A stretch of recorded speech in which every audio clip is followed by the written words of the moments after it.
Hey y'all, Chelsea and Danny here. Enjoy this episode of Today's Homeowner here on YouTube.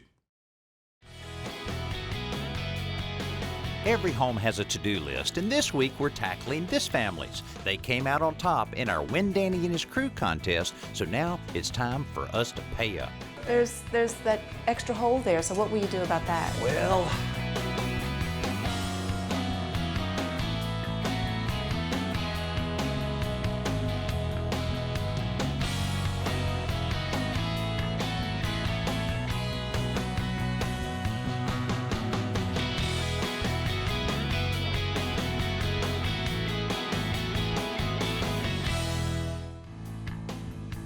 over the last few weeks, we've been telling you about a contest where you can win me and my crew for a day. Well, you're about to meet this year's winner. Her name is Anissa Arnold, and she was one of over 3,000 entries from all 50 states in the Win Danny and His Crew contest. It was the first contest I've ever entered, and yeah, I never thought I'd win. Never. Well, first she said she was a finalist, and I said, well, you know, contest, you're probably not going to win. Anissa and her husband Jerry have lived in this Hahnville, Louisiana home with their two sons, Ian and Josiah, for 15 years. Our kids have grown up here. It's a nice neighborhood, and we love it here. I'm not the best home improvement person that you'll come across. She's really the one that does most of the projects. Check YouTube a lot.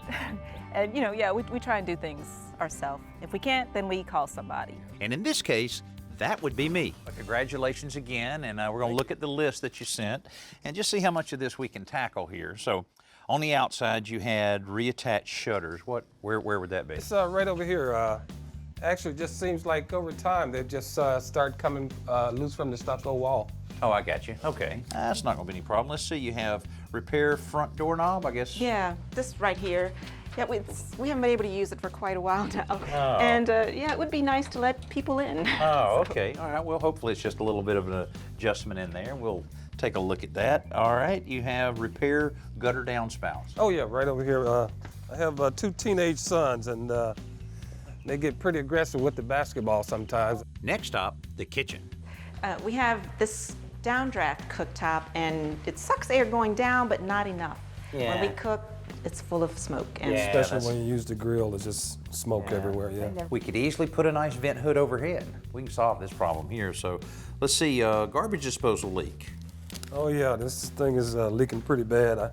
The last one I killed it with fish scales, so I reinstalled this one myself. And ever since I installed it, I'm not a very good plumber. It's been leaking ever since. So that's your missing Tupperware right there. Okay, let's see, microwave trim. yeah, I did a quick little TV fix, but really, and see, this is not going to work. And you have on here, I'm touching up cabinets and repairing a little bit. They look pretty good. Yeah, actually, most of them do. It's just the frequent use areas over here. You can see some nits, scratches, and just wear and tear. Yeah, a couple knobs missing here and there. They Yes, always that seem too. to show up. Okay, well that's an easy one. I got some really cool tricks I'll show you on how to make that look a lot better. Okay, we got a few things in the bathroom. Yes. Okay. Well, this bathroom, the main problem is that it's the boys' bathroom and also the guest bathroom, so it gets a lot of use. Okay, well, let's look at it. I see a little bit of wear and tear here and there. Also, I noticed the other day on this drawer, it's starting to come loose wow. and cracking Yeah. a little bit, actually. Yeah, that's definitely some moisture in there. Well, we can get some glue working on that, touch this up a little bit, make it look a whole lot better. The only other thing in here is the small space. The steam really builds up, and it kind of gets, well, steamy and hard to clean sometimes. Right, sure. And you have the fan here, I guess. So Yeah, if I could remind them to turn it on. oh, they're just not turning on. I'll tell you what, I've got a real interesting way to solve that problem. Okay. So Anissa and Jerry do some shopping online for a range hood before we return to start tackling their list. First up, that broken downspout. Well, Jerry, it's great you saved those pieces because that'd be the first thing we'd have to do is go figure that out. The old piece fits well enough, but in addition to screws, I'm also using some multi-purpose sealant from Type Bond that will create a watertight seal for this joint. All right, Jerry, there we go. Oh man, yeah, that's solid. And that could take a hit from any kind of basketball, and it's going to stay there. Hopefully they're better shots now, though. Yeah, right. Most home cooks love using copper-clad cookware because the copper conducts and transfers heat really well. The problem is the copper has a tendency to stain over time. Here's a quick way to clean up a pot so it looks as good as new. First of all, take a skillet and add some white distilled vinegar, probably about a ½ inch or more. Sprinkle in a good amount of salt and turn on the heat underneath it. Wait till it gets just to the point of boiling, which is where we are right now. Then turn it off and set the pot in there. Now, the pot's empty so it'll float, so what you need to do is add some water, just as ballast, just to hold it down. There you go. Now we're gonna let that set for about 10 minutes and we're gonna come back and clean it up. Okay, it's been about 10 minutes now. We're gonna take it out of the vinegar, dump out the water, and take a look. Well, there you go, look at that. Without even scrubbing it, I was gonna take a little scouring pad and see if I needed to scrub off any of the staining, but it's already almost brand new. That's just from sitting in the vinegar for 10 minutes.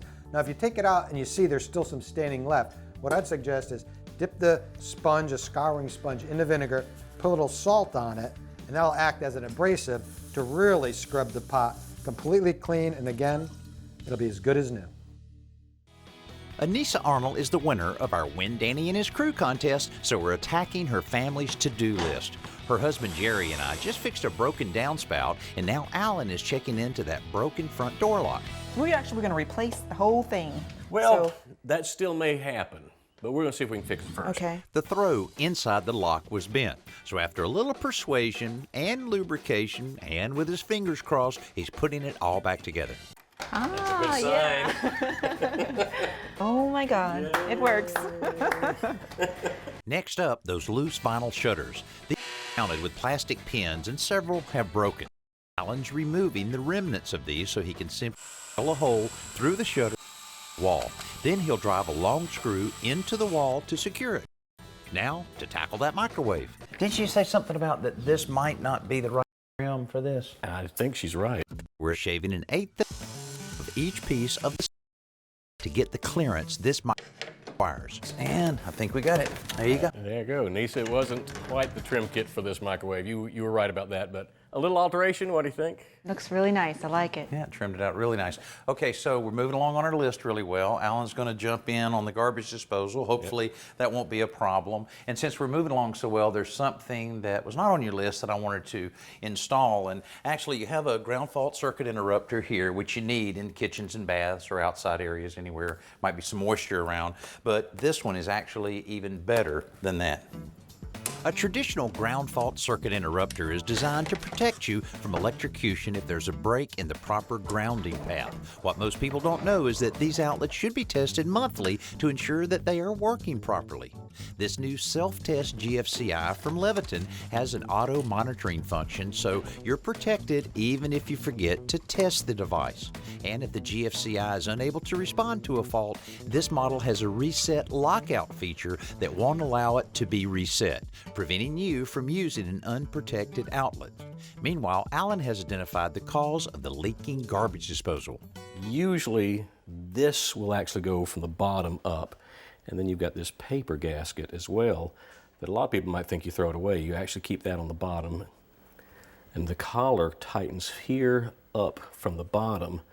So this needs to be down below, and what we're going to seal the top with is plumber's putty. The putty is wrapped around the strainer before it goes into the sink, and as the threaded collar pulls it down into position, it forms a watertight seal around the drain opening. You ready to check for leaks? Don't just turn the water on and look. Fill the sink up. Get a lot of pressure in there, a lot of weight. Pull it and let it all run at once. And I am dry. Wow. Hey there. Got a lot going on. Yeah, I noticed that it's not actually paint on here, it's a coating. So what we're gonna do is just kind of sand the transitions where it's peeling, prime the bare wood, and then just kind of use spray paint to kind of smooth over. Oh, I like that. It's quick. Once the cabinets are emptied and masked off, Chelsea and Anissa begin sanding the areas where the melamine coating has started peeling away. Fortunately, this coating is pretty thin, so it doesn't take much to feather out each spot so the surface is smooth. If you don't mind, turn on the vent fan though, I'm not sure which switch it is. Applying the bonding primer from a spray can eliminates brush strokes that would call attention to the repairs. but spraying inside calls for a respirator and to get as much ventilation as possible. While the primer dries, Anissa and Chelsea clean the doors and drawers before gluing down any loose melamine around the edges. With 2 light coats of this semi-gloss paint, the cabinet repair is complete. While it dries, I'm removing the switch for the bath vent fan to replace it with a humidity sensor switch. In this case, I'm also replacing the toggle-style light switches with rocker switches for consistency. The switch's sensitivity is adjustable, but the idea is that it turns the fan on when the humidity rises too high and turns it off once it drops down to a comfortable level. So the fan only runs as long as it's needed and no longer. Don't you hate it when you have to get up in the middle of the night to go to the bathroom? You walk into the bathroom, you don't want to turn on the overhead light because you don't want to completely wake up, but you also have got to find where the toilet seat is. Well, look no further than right here. Kohler, those clever people, have come up with a really neat, innovative nightlight that's incorporated into the toilet seat. Now, I don't know if you can see it here, but it's got a blue LED light and it's illuminated with 4 AA batteries. It just pops in under the seat. Not only does it illuminate the toilet, but it also lights up the bowl as well. Now, another feature on this elongated seat is that it has a slow closing lid so that it doesn't slam down and make a lot of noise at night as well. Another feature of this is very easy to remove so that when you're cleaning it, cleaning your toilet, it makes it a lot more convenient. The thing to remember though is because it is battery operated, you'll have to replace those batteries maybe every 5 to 6 months. But again, another neat idea from Kohler. We're helping Jerry and Anissa Arnold tackle their home's to-do list as the winner of our Win Danny and His Crew contest. We've handled our outside chores and a few jobs in the bathroom, so next is the installation of a chimney-style range hood for their kitchen. Now we've got the big project. I'm looking at this right now. I'm concerned about the light. Why don't you start getting the center? I got a plumb bob. We'll get up here, see if we can pull that line down, see where we're going. Okay. Once we transfer the center point of the cooktop to the ceiling, we mark it with a nail. Okay, I didn't hit a joist. That's good. And then I'll tell you what we'll do. We're definitely going to be into this light, aren't we? Well, if we can lose the light, that's fine. We've got, I think, 3 halogens on that hood. So the hood will take the light, but we just need to make sure we can cover it. Okay, in the attic, tell me what it's like. If I'm in the attic, you go on the roof. Okay, I'll go on the roof. To make it more visible, we replace the nail with a piece of coat hanger and head to the attic to search for it. All I can say is I'm glad I'm not crawling. It's a nice big attic. Man, it's a nice big attic, isn't it? Yeah. Just don't put our foot through the ceiling here. There we go, There's right the there. hanger, yep. Well, we're definitely going to have to remove that light. Yeah. Meanwhile, Chelsea has found some projects of her own. She removes the yellowed cover for the bath vent fan to clean it and decides it needs an update too. So with a little spray paint magic, she gives it a brand new look. Back in the attic, with the breaker turned off, we can remove the recessed light and disconnect it from the circuit. To create a path for the exhaust duct, we're cutting a hole in the roof decking above this location and one in the drywall ceiling over the cooktop. Then we add blocking around the hole in the kitchen ceiling so that we can have a stable structure for mounting the hood. A new wire to power the hood will run from this location to the electrical panel in the garage. Now we have all of the basic pieces in place, but before we can plug in the hardware, we need to establish the height of the range hood. So this is 30. Right, that's Okay. 30.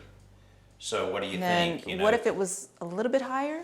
Let's Okay, see. go to 32. 32. Right there. There's 32. 32. I think I'm liking 32. Okay, okay. 32 it is. We can adjust everything so that it works well on that. I do have a question. Okay. There's that extra hole there, so what will you do about that? Well, we have an idea that we can cover that with like a wood medallion that I think you'll like. And that's the next step. We're cutting a 1/4 inch thick piece of plywood just large enough to symmetrically cover the void left by the light. By clipping off the corners, we give it a more rounded look. Gluing panel molding down around the perimeter will add some interest and hide the edges of the plywood. This may seem like a lot of work, but if we patch that hole in the drywall, it would have meant repainting the ceilings of 3 connected rooms. This way, all we have to paint is our homemade medallion, if we get Anissa's approval. This is what it'll look like. Yeah, it looks really good. Okay, so the boss approves. We can add some construction adhesive to the top side of the medallion and nail it in place. Next, we attach the mounting plate for the hood with long lag bolts and mount the cage for the hood to it. The cage contains the electronics for the unit and the exhaust duct. It will be covered by a stylish stainless steel shroud before the hood itself is attached to the bottom. This hood is from the Braun Elite line, and it'll move almost 500 cubic feet of air per minute, so it should handle whatever Jerry can cook up. And its heat sentry feature will automatically adjust the fan speed up if it senses excessive temperatures. Once the electrical connections are made inside the cage, Alan's back off to the attic to assemble the rest of the ductwork. And of course, I get to scramble along the roof to install the outside vent for the pipe. After a little paint, we're ready for Jerry and Anissa to try it out.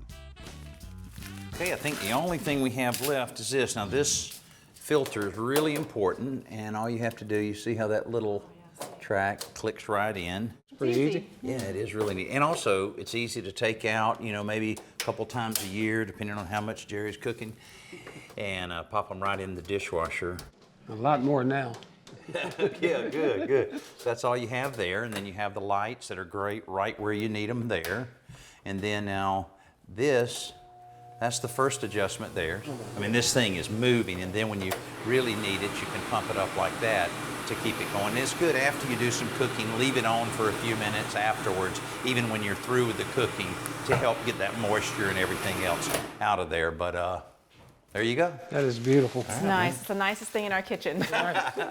In the words of Andy Griffith, that is pretty. So the final job on our list is touching up the kitchen cabinets. All right, Anissa, before we touch up any stain, we need to clean the cabinets really well, especially since you didn't have a range hood before. They probably retained a lot more grease. So what we're gonna do is use a wet sponge, and then we'll warm it up in the microwave for a couple of seconds, and then use a citrus cleaner that's a degreaser, so it'll really get all the grease off the cabinets. Once the cabinets are free of dirt and grime, the nicks and scrapes can easily be covered with a stain pen. People often discover nails popping out of the drywall in their homes, and they want to know how to correct it. First, dig the loose nails out of the wall completely, then replace them with drywall screws at least 1.5 inches in length so the problem doesn't reoccur. You'll want to drive them down so that they're just below the surface without tearing the drywall paper. Next, you'll apply a coat of drywall joint compound to the holes, forcing it down into the voids with a putty knife while smoothing it out to flush with the surface. When the compound dries, it'll shrink a little bit, so you'll need a second coat to fill the dimples. When the second coat is dry, a light sanding removes any excess joint compound and smooths out the wall surface so that you can repaint it and complete the repair.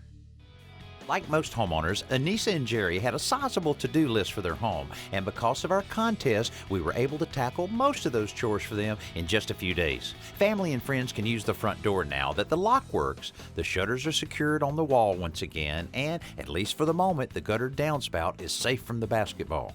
Chelsea and Anissa made a big difference in the hall bath with a little elbow grease and some spray paint, not to mention that the air is a little clearer now thanks to the humidity sensor we installed.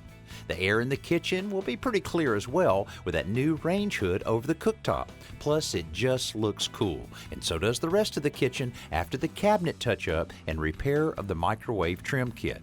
Not to mention that the sink no longer leaks. We had so much fun working with these guys. It was great to have some gifts from our contest sponsors to share with them. Our friends at Tite Bond really wanted you to have a full assortment for all the future projects down there. And I heard earlier in the conversation that you guys were LSU fans. And in addition to making some great range hoods, Braun also has some pretty cool things there. So take this, now push the button. LSU suck. That's great. Hey, really appreciate all y'all's help and Oh man, everything. we're glad to be here. This is more than we ever imagined.